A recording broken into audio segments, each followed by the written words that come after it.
우리가 지금 이제 에스겔의 말씀을 함께 묵상을 하고 있습니다. 이제 우리가 묵상하고 있는 이 에스겔은 구약 성경을 이제 분류로 우리가 한다면 선지서에 포함되는 책입니다. 그래서 선지서가 대선지서가 5권이 있고 나머지 이제 소선지서가 있는데 우리가 이사야, 예레미야, 그리고 예레미야 애가 에스겔, 다니엘 이 5권을 대선지서라고 이야기를 합니다.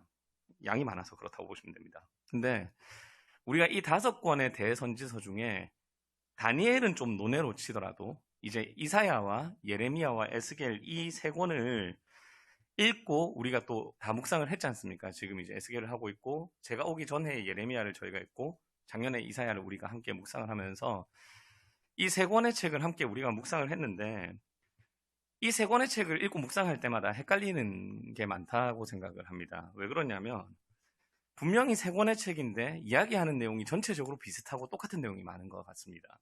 그러니까 3권 다 매일 이스라엘과 유다가 죄지었다라고 얘기하고 하나님께서 열방 심판하시고 다시 회복시켜 주실 거다. 이 구조로 돼 있다 보니까 왜 똑같은 이야기를 이렇게 반복하는가라고 생각하면서 이제 계속 이제 헷갈리기도 하고 워낙 또 내용이 길다 보니까 이제 집중력이 떨어지는 부분이 있다고 생각을 합니다. 그래서 우리가 특별히 이 선지서들을 특히 대선지서 이사야, 예레미야, 이 에스겔을 묵상할 때에는 이 선지자들의 시대와 이 선지서가 쓰여졌던 시대를 좀 특별히 알고 생각하면서 묵상을 할 필요가 있습니다. 그러니까 내용이 똑같더라도 시대와 이제 상황에 따라 분명히 의미하는 바가 달라지기 때문입니다. 일단 이사야는 제일 간단하게 말하면은 이제 히스기야 왕 전후의 시기라고 보시면 됩니다. 제일 간단하게 이야기하면은 히스기야 전후의 시기라고 볼 수 있는데, 그러니까 남유다가 멸망하기까지는 어느 정도는 남아 있는 시기라고 볼 수 있고요. 그에 비해 에스겔과 예레미야는 유다가 이제 바벨론에게 멸망하기 전후 이제 멸망하는 시기라고 보셔도 크게 무방할 것입니다. 그런데 이 에스겔과 예레미야는 시대는 거의 비슷하지만 또한 장소가 다릅니다. 그러니까 예레미야는 유다 예루살렘에 남아 있는 사람들에게 선포된 말씀이고요. 똑같은 시대더라도 똑같이 유다가 망하는 시기더라도 에스겔은 이미 포로로 끌려가서 바벨론 땅에 있는 사람들에게 선포하는 메시지가 되는 것이죠. 그러니까 이제 이런 상황을 본다면 이사야는 유다가 멸망하기까지 똑같은 메시지라도 좀 남아있는 시간이니까 그 메시지의 핵심이 나라가 멸망하는 그 심판을 당하기 전에 너희의 죄에서 돌이켜라 라는 것이 주제 말씀이 될 것이고요. 예레미야와 에스겔은 나라가 멸망당하는 심판을 이미 경험하고 있는 중입니다. 따라서 그들에게 있어서 하나님께서 말씀하시고자 하는 것은 유다라는 이 나라는 멸망했더라도 그 멸망을 통해서도 자신의 죄를 돌아보고 회개하고 하나님께서 다시 회복시키실 진정한 하나님의 나라, 그 회복을, 진정한 회복을 소망하라는 것이 이 예레미야와 에스겔 전체의 가장 간단한 요약이 될 수 있다고 생각할 수 있을 것입니다.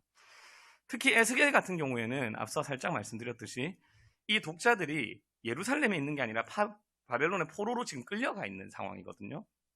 그렇다면 이 나라를 잃은 슬픔과 그리고 어떻게 보면 포로로 지내는 이 현실적인 고난 앞에 있는 상황 속에서 바벨론에 너희가 지금 있더라도 그 상황에 좌절하지 말고 하나님께서 이루실 진짜 회복이 무엇인지 알고 너희가 지었던 죄가 진짜 무엇인지 알고 그 죄에서 돌이킴으로 하나님께서 이루실 그 회복을 기대하라는 게 에스겔에 있어서 가장 중요한 포인트라고 볼 수 있습니다.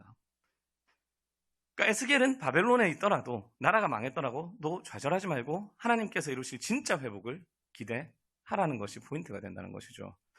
그래서 이제 에스겔 33장부터 회복의 말씀이 시작된다고 우리가 여러 번 말씀을 드렸는데, 그래서 이 에스겔 33장 21절에 보면 남유다가 완전히 망했다라는 것이 등장하면서 이제 남유다가 망한 상황이라는 것이 등장합니다. 한번 함께 읽어보겠습니다. 우리가 사로잡힌 지 12째 달 5째 달에 예루살렘에서부터 도망하여 온 자가 내게 나와 말하기를 그 성이 함락되었다 하였는데. 아멘. 그러니까 이제 유다는 완전히 멸망을 당한 상황이 된 것이죠. 그렇다면 앞서 말했듯이 이제 유다를 하나님께서 망하게 하신, 어떻게 보면 이제 가장 큰 심판이 그 유다에게 임했는데 그 가운데 하나님의 의도는 무엇이었습니까? 지금 32장까지 끊임없이 하나님의 심판에 대해서 이야기하면서 어떤 죄를 지었는지를 말씀하시면서 이제는 나라를 망하게 하신 그 사건을 통해서 이런 죄에서부터 돌이키라는 것이 하나님의 의도라는 것입니다. 하지만 참 안타깝게도 오늘 본문에 등장하는 유다의 백성들은 이런 상황이 처했는데도 불구하고 여전히 하나님께 돌이키지 않고 있습니다. 그런데 지금 앞서 말했듯이 유다 백성이 두 부류로 나눠집니다. 예루살렘에 그대로 남아있는 백성들이 있고요. 바벨론에 끌려온 백성들이 있습니다. 근데 참 아이러니하게 예루살렘에 남아있는 자도 그리고 바벨론으로 끌려온 자도 그 누구도 하나님께로 돌이키지 않고 있다는 것입니다. 그래서 오늘 본문은 이렇게 여전히 유다의 멸망이라는 사건 앞에서도 하나님께 돌이키지 않는 사람들을 향해 하나님께서 주시는 메시지가 오늘 본문의 말씀인데요. 23절에서 29절까지는 유다에 남아있는 사람들, 예루살렘에 남아있는 사람들을 향해 하나님께서 하시는 말씀이고요. 30절부터 33절까지는 바벨론에 끌려온 사람들에게 하나님께서 하시는 말씀이십니다. 우리가 이 말씀을 통해 우리가 하나님 앞에 불순종하게 되는 그 죄의 원인을 정확하게 알고 우리 가운데에서도 이들의 모습과 같은 모습이 있다면 하나님께로 돌이킴으로 진정한 회복의 기쁨을 누리는 우리 성도님들이 되시길 원합니다. 먼저 첫 번째로 23절에서 29절에는 유다에 남아있는, 예루살렘에 남아있는 백성들의 모습이 등장하고 있는데요. 이들이 지금 유다 예루살렘에 남아있는데 뭐라고 이야기하냐면 지금 이 예루살렘 땅 가운데 남아있는 사람들이 많다. 그렇기 때문에 하나님께서는 우리 남아있는 사람들에게 이 기업을 우리에게 주셨다라고 이야기하는 모습이 등장합니다. 24절의 말씀인데요. 한번 우리 다 같이 읽어보도록 하겠습니다. 함께 읽겠습니다.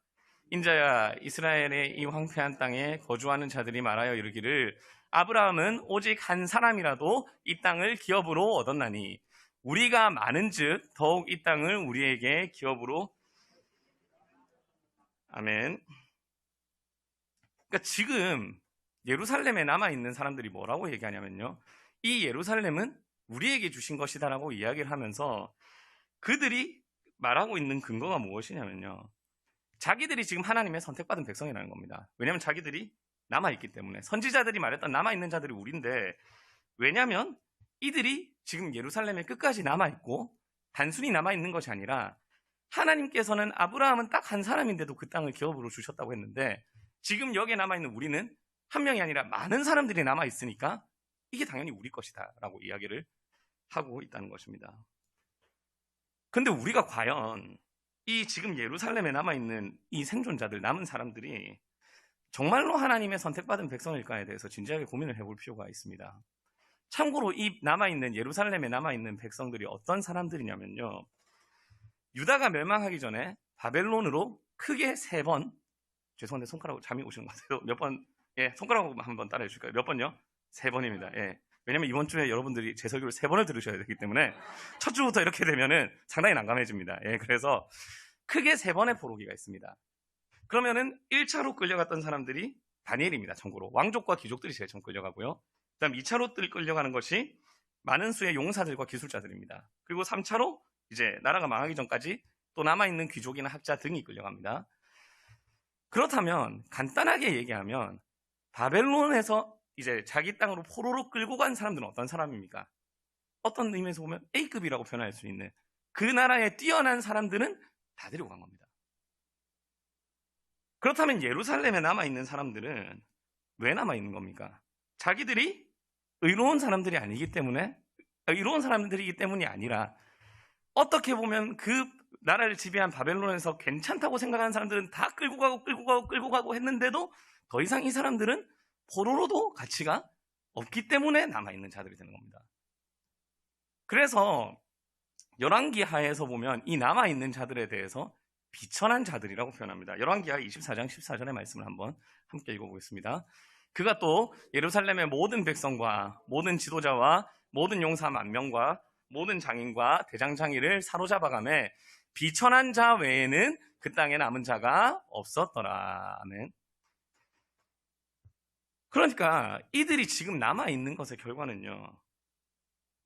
그들의 행동이 의로웠고 하나님 앞에 바른 행동을 했기 때문에 남아있는 것이 아니라 어떻게 보면 오히려 가장 힘이 없기 때문에 남아있는 것이었다는 것이죠.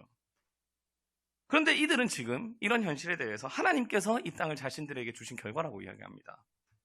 근데 우리가 또 고민을 해봐야 되는 건, 그렇다면 이들이 비록 사회적으로 봤을 땐 그렇게 힘이 없고 약자로 살았더라도 그럼에도 불구하고 자신의 연약함과 부족함에도 불구하고 하나님을 정말 열심히 섬겼는가?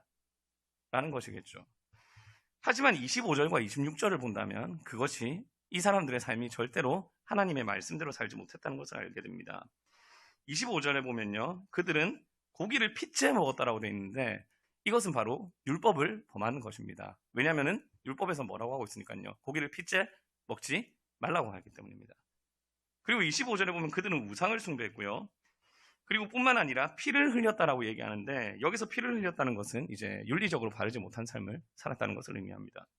그리고 26절에 보면 칼을 믿어 가증한 일을 행하며 이웃의 아내를 더럽혔다라고 되어 있는데, 단순히 이제 다른 의식법이라든지 율법을 지키지 못했을 뿐만 아니라 이제 성적인 부분에서도 타락한 모습이 이들에게 있었다는 것을 우리가 알 수 있습니다. 그렇다면 지금 예루살렘에 남아있는 이 사람들의 모습은요, 신분적으로 봤을 때, 능력적으로 봤을 때도 아무것도 내세울 게 없었던 사람들일 뿐만 아니라 이들은 하나님의 백성으로서 선택받은 자로서 남아있었다고 말은 하지만 이들의 모습은 율법을 어기는 정도가 아니라 이방인들보다도 더 악한 삶을 살았을 정도로 타락한 모습이었다는 것, 하나님의 말씀을 지키지 못한 자들의 모습이었다는 것을 우리가 알 수 있는 것입니다. 근데 이런 자들이 지금 자신들을 향해 우리가 남아있고 우리의 숫자가 많기 때문에 하나님께서 아브라함에게 주셨던 그 땅을 우리에게 주셨다라고 이야기하고 있는 것입니다. 우리가 지금 이렇게 자신들의 숫자를 가지고 하나님께서 이 땅을 자신들에게 주셨다라고 하는 이들의 모습을 통해 알 수 있는 죄의 특성이 한 가지가 있습니다. 그것은 무엇이냐면, 이들이 자신들이 하나님께 선택받았다고 얘기하고 이들이 자신들이 의롭다라고 이야기하는 이들의 의로움은 하나님의 말씀에 근거를 두지 않는다는 것입니다. 이들은 자신들이 지금 하나님께 순종했기 때문에, 하나님의 말씀을 잘 지켰기 때문에 우리를 남겨주셨다고 얘기하는 것이 아니라 자신들의 삶의 모습, 자신들에게 나타난 삶의 결과, 이것을 근거로 우리가 사람이 많다, 결과적으로 보니까 우리 지금 남아있는 사람이 많더라, 이것을 근거로 자신들이 하나님 앞에 의롭다라고 얘기하고 있는 것입니다. 그래서 하나님께서 이들에게 무슨 심판을 내리십니까? 이 자신들이 의로움으로 삼았던 그 인구, 숫자, 그것이 자신들의 의로움의 근거가 아니라고 말씀하시면서 그 사람들을 모두 다 없애버리겠다고 말씀하시는 것입니다. 그리고 이것을 통해 하나님께서 무엇을 보여주시는 것일까요? 그들이 전혀 의롭지 않았다는 겁니다. 우리가 지금 이스라엘 백성들 멸망하는 과정 가운데 우리가 계속해서 말씀을 묵상했는데요, 이들의 모습을 통해 우리가 알 수 있는 진짜 신기하고 진짜 의아한 죄의 모습이 있는데요, 그것은 뭐냐면, 이스라엘 백성들이요, 끊임없이 이제 에스겔 역사 전체를 통해서 우리가 봐올 수 있는 특징 중에 하나가, 이스라엘 백성들이 끊임없이 자신들의 의를요, 자신들에게 있는 삶의 이 결과, 그 형태에서 찾으려고 한다는 것입니다. 그러니까 무슨 말이냐면요, 이제 제일 처음에 이들이 주장한 것이 무엇이었습니까? 여기에는 무엇이 있다? 성전이 있다는 겁니다. 성전이 있기 때문에 우리는 망하지 않을 거라는 겁니다. 근데 어떻게 됐습니까? 망했죠. 그러니까 그들의 이제 의로움의 근거가 뭐로 바뀝니까? 사람이 많다로 바뀌는 겁니다. 그러니까 의로움에 대해서는 자신들에게 남아있는 것에 끊임없이 얘기를 하고요, 죄에 대해서는 끊임없이 남탓을 합니다. 우리가 오늘 오전 예배 때도 살짝 봤듯이 에스겔 18장 보면 죄는 조상들의 잘못이라고 얘기하고요, 자신들에게 남아있는 의롭지도 않은 그 상황과 그 삶의 결과를 가지고 자신들의 의로 가져온다는 것이죠. 근데 만약에 이렇게 인구가 다 사라졌습니다. 그러면 그들이 회개할까요? 아쉽게도 아닐 겁니다. 다른 이유를 찾아서 그 이유를 가지고 자신들의 의로움을 끊임없이 삼을 것입니다. 따라서 우리가 기억해야 하는 것은 하나님의 말씀이 아니라 자신들에게 주어진 삶의 결과로 뭔가 의로움을 찾는 이 죄의 특성의 가장 무서운 점이 뭐냐면, 하나님의 말씀으로 절대 돌이키지 않는다는 겁니다. 왜냐하면 그 삶의 근거가, 그 삶의 의로움의 근거가 하나님의 말씀이 아니라 자신들에게 이미 주어진 것이기 때문입니다. 그래서 이 사람들은 하나님의 말씀을 수용하지 않습니다. 죄를 돌아보지도 않고 자신들이 죄인이라는 것 역시도 인정하지 않습니다. 그래서 하나님께서는 그들이 의의 근거로 삼고 있는 그 잘못된 결과를 제거하심으로 그 죄를 드러내시고 하나님의 말씀으로 끊임없이 향하게 하십니다. 사랑하는 성도 여러분, 우리에게도 이런 모습이 있지 않은지 우리가 살펴보길 원합니다. 그러니까 우리가 하나님의 말씀에 순종하는 것을 가지고 하나님 앞에 바른가 그른가, 하나님 앞에 바로 섰는가를 판단하는 것이 아니라 우리에게 주어진 삶의 모습, 어떻게 보면 삶의 결과로 그것을 가지고 우리가 우리의 의로움으로 삼는 모습이 있지 않은지 우리가 살펴봐야 한다는 것이죠. 우리가 이제 애굽부터 끊임없이 봤지만 우리가 특별히 주의해야 하는 것은 하나님께서 우리에게 베풀어 주신 수많은 은혜들이 있습니다. 그런데 그 하나님께서 우리에게 베풀어 주신 은혜도요, 우리가 잘못 생각해 버리면요, 그것을 그 하나님께서 우리에게 값없이 베풀어 주신 그 은혜를 우리의 의로움의 근거로 삼아서 오히려 교만해질 수 있고, 그 결과로 하나님께서 우리에게 베풀어 주신 은혜의 결과로 우리가 교만해져서 정작 하나님의 말씀을 듣는 거에는 소홀해질 수 있다는 것입니다. 이제 제가 설교할 때 어떻게 보면 제 인생의 여러 가지 이야기들을 성도님께 많이 해드렸습니다. 근데 제 인생은 제가 봐도 제가 너무 연약하고 제가 너무 부족한 게 많다 보니까 이제 하나님께서 이 길을 제가 걷게 하시려면 얘는 좀 많이 도와줘야 된다, 이렇게 좀 제가 잘 징징대고 이렇게 하다 보니까, 그래서 정말 하나님께서 제 인생에 많은 복을 베풀어 주셨습니다. 그러니까 학원을 할 때도 그랬고요. 그리고 신대원에 입학한 후에도 좋은 교회들을 만났고, 그리고 신대원에서도 제가 여러 가지 이제 뭐 조교라든지 아니면 임원회라든지 원우회라든지 이런 제가 경제적인 부분에 대한 이게 크다 보니까 하나님께서 그런 것을 통해 정말로 놀랍게 먹이시고 입히시고 이런 식으로 이끌어 주셨다는 것이죠. 정말로 하나님께서 저에게 많은 복을 주시고 저의 연약함을 덮어 주셨습니다. 그런데 제가 이제 살아가다 보니까 하나님께서 제 인생에게 저에게 베풀어 주신 은혜들이 너무나도 많거든요. 근데 그러다 보니까 하나님께서 내게 베풀어 주신 은혜가 이렇게 많으니까 나는 하나님이 이렇게 지켜주시니 나는 하나님 앞에 의로운 사람이다, 이렇게 착각할 수 있다는 것이죠. 그러니까 내 삶에 주어진 하나님께서 베풀어 주신 여러 가지 은혜와 그 복이, 그걸 통해서 하나님께서 이렇게 지켜주셨기 때문에 더욱 하나님의 말씀대로 살아가자로 가야 하는데, 그게 아니라 나는 이렇게 하나님께서 좋은 결과를 베풀어 주시니까 나는 하나님 앞에 의로운 사람이다 라고 생각하면서 오히려 하나님의 말씀에 대해서는 소홀해지면서 이 하나님께서 베풀어 주신 은혜의 결과를 나의 의로움으로 삼을 때 제가 더 교만해지고 오히려 하나님으로부터 더 멀어지는 결과가 우리 가운데 있을 수 있다는 것입니다. 우리에게 나타난 삶의 결과가 아닌 이제 우리에게 주어진 그 복과 은혜의 본질을 우리가 꼭 기억했으면 좋겠습니다. 그러니까 우리의 의로움의 기준이 정말로, 그리고 하나님께서 우리에게 주신 복의 기준이 정말로 하나님께 우리가 초점을 두고 있는가, 하나님의 말씀에 초점을 두고 있는가, 우리가 끊임없이 돌아봐야 할 것입니다.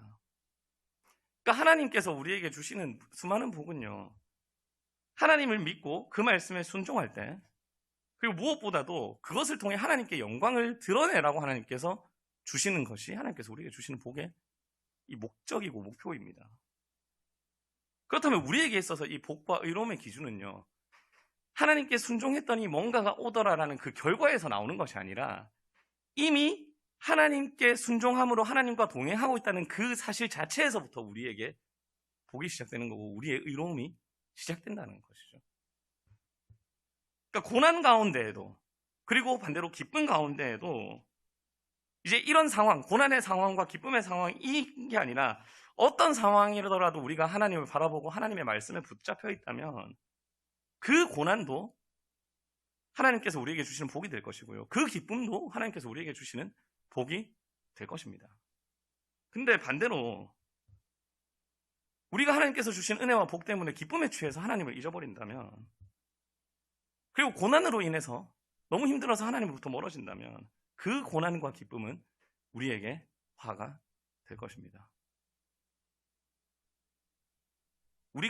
우리도 모르게 하나님께서 베풀어 주신 특별히 은혜의 자리에서 그 은혜 때문에 그 은혜의 기쁨에 취해서 하나님의 말씀을 묵상하고 그 복을 주신 하나님께 집중하는 것이 아니라 주어진 복에 우리가 집중하고 있었다면 우리의 의로움이 우리도 모르게 하나님이 아닌 우리에게 베풀어 주신 복에 있진 않은지, 우리의 상황에 있진 않은지 되돌아보는 우리 연재교회 성도님들이 되시길 원합니다. 그렇다면 우리가 이 상황에 상관없이 하나님을 바라본다는 것의 의미는 무엇일까요? 정말로 우리에게 주어진 그 상황과 결과가 아니라 하나님께서 우리의 복을, 하나님과의 동행 자체가, 하나님과의 교제 자체가 우리에게 복이 된다는, 우리의 의로움의 근거가 된다는 그 의미는 무엇일까요? 그것은 바로 하나님의 말씀을 어떻게 생각하고 있느냐는 것입니다. 그러니까 하나님의 말씀을 정말 우리가 하나님의 말씀대로 생각하고 믿고 있느냐는 것이죠. 그러니까 30절에서 33절에 보면요, 바벨론에 끌려간 사람들의 이야기가 등장합니다. 근데 이들의 모습을 30절과 31절에서 뭐라고 이야기하냐면요, 하나님의 말씀을 듣긴 듣지만 행하지 않는다라고 얘기합니다. 그럼 우리가 생각을 해볼 필요가 있습니다. 이들이 하나님의 말씀을 듣는데 왜 이들이 하나님의 말씀을 행하지 않을까요? 요거를 이제 고민을 해봐야 된다는 거죠. 그것에 대한 대답, 이들이 하나님의 말씀을 들어도 하나님의 말씀을 행하지 않는 그 이유에 대한 말씀이 32절에 나오는데요. 32절의 말씀을 한번 함께 읽어보겠습니다. 32절의 말씀입니다. 함께 읽습니다. 그들은 내가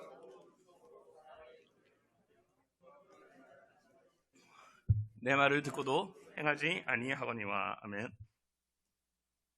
자, 지금 바벨론에 있는 자들이 하나님의 말씀을 듣고 있습니다. 선지자를 통해 하시는 하나님의 말씀을 듣고 있습니다. 근데 이 하나님의 말씀을 듣는 사람들이 이 선지자를 통해 선포되는 하나님의 말씀에 대해서 어떻게 생각하고 있다고 말하고 있습니까? 고운 음성으로 사랑의 노래를 하며 음악을 잘하는 자처럼 선지자를 여기고 있다고 말하고 있습니다. 간단히 얘기하면 금요기도회 때도 최진성 강사님이 말씀해 주셨지만 하나님의 말씀을 선포하는 선지자를 그냥 연예인처럼 생각하고 있다는 겁니다. 듣기 좋은 말씀, 그냥 삶에 도움되는 말씀, 힘들 때 읽으면 힐링되고 위로되는 말씀, 모든 것이 합력하여 선을 이루는, 그러니까 힘내자, 긍정의 힘, 이렇게 생각하고 있다는 것입니다. 즉 이들은 하나님의 말씀을 정말 살아계신 하나님께서 하시는 말씀이 아니라 그냥 가요 듣듯이, 내가 좋아하는 노래 듣듯이 그런 정도의 말씀으로 생각하고 있다는 것입니다. 지금 30절에서 33절에 나오는 이 백성들은 직접 포로로 끌려간 사람들입니다. 자, 포로로 끌려갔습니다. 그럼 어떻게 보면 하나님이 직접적인 심판을 받았다고 볼 수 있겠죠. 그렇다면 어떤 생각을 해야 될까요? 제가 앞서 이사야의 시대가 훨씬 앞이라고 얘기했습니다. 그리고 이사야에서 끊임없이 죄에서 돌이키라고 말했고, 그렇지 않으면 심판이 임할 것이라고 얘기를 했다고 했습니다. 그럼 지금 나라가 망했습니다. 그럼 무슨 생각을 해야 될까요? 우리나라가 망했네? 그럼 진짜 하나님이 이사야 선지자를 통해 하셨던 말씀이 이루어졌네? 그럼 어떻게 해야 될까요? 이사야의 말씀이 심판만 있는 것이 아니라 회개와 회복까지 있었지 않습니까? 그렇다면 그것을 기억한다면 어떤 반응이 나와야 될까요? 진짜 죄를 지었으니까 나라가 망했네. 그럼 우리가 회복할 길은 뭐밖에 없다. 하나님께 회개하면 하나님께서 회복시킨다고 하셨으니까 우리는 회개하자. 하나님께로 돌이키자. 라고 생각해야 할 것입니다. 근데 이들이 뭐라고 말합니까? 에스겔을 통해 선포되는 그 하나님의 말씀을 겉으로는 듣고 있지만 그것을 정말 하나님의 말씀으로는 믿지 않고 있습니다. 그냥 좋은 노래 듣듯이. 하나님의 말씀으로 믿지 않으니까 당연히 하나님의 말씀으로 행할 수가 없는 것이죠. 사랑하는 성도님들, 우리는 무엇을 듣고 있습니까?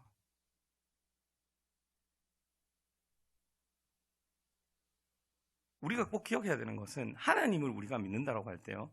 하나님을 향한 믿음은 하나님의 말씀을 향한 믿음에서 드러납니다. 그러니까 우리가 하나님을 믿는다라고 하는 것은 무엇이냐면요. 이 말씀이요. 진짜 하나님의 말씀이라는 것을 믿는 것입니다.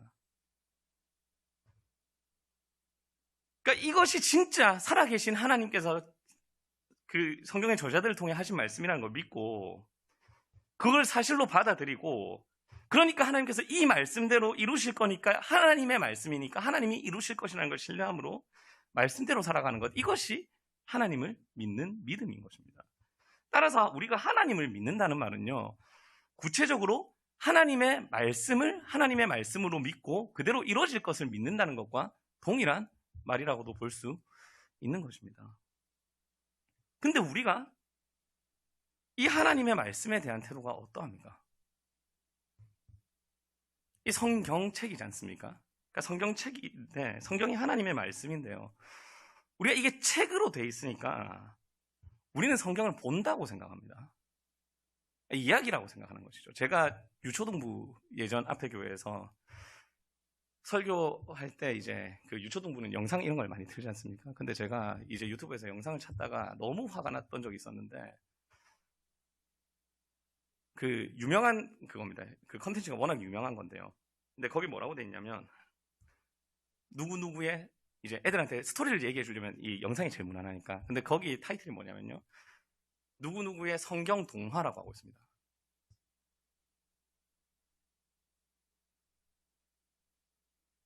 성경 동화라고 지금 이야기합니다. 그러니까 우리 가운데 이런 게 있지 않느냐는 거죠. 성경은 동화가 아닙니다.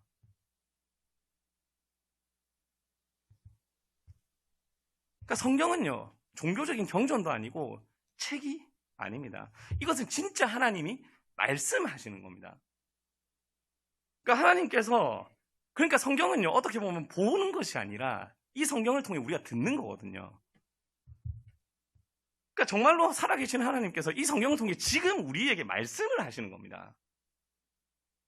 그러니까 진짜 하나님의 말이라고요. 종교적인 경전이 아니라. 근데 우리는 이 하나님의 말씀을 진짜 하나님의 말씀으로 생각하고 믿고 듣고 있냐는 것이죠. 우리에게 있어서 하나님의 말씀이 어떤 의미입니까?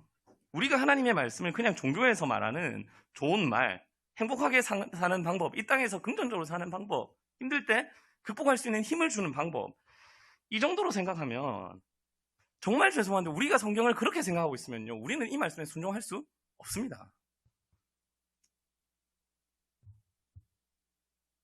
왜냐하면 하나님의 말씀에 순종하는 삶은 이 하나님의 말씀을 정말 하나님의 말씀으로 생각하고 믿고 거기서 듣는 거에서부터 시작하기 때문입니다. 사랑하는 성도님들, 우리가 하나님의 말씀을 어떻게 생각하는지 진지하게 고민해 보려고 합니다. 우리가 그냥 습관적으로 교회에서 큐티를 강조하니까, 우리가 오랫동안 성경을 읽어왔으니까 그냥 습관적으로 읽는 데 집중을 하고, 물론 말씀 통해 위로를 받아야죠. 위로를 받아야 되는데 단순히 나에게 힘을 주는 글귀가 있는 책, 아니면 종교적인 경전 으로만 생각하고 이것을 진짜 하나님의 말씀으로 생각하지 않는다면 우리는 하나님의 말씀에 순종할 수가 없습니다.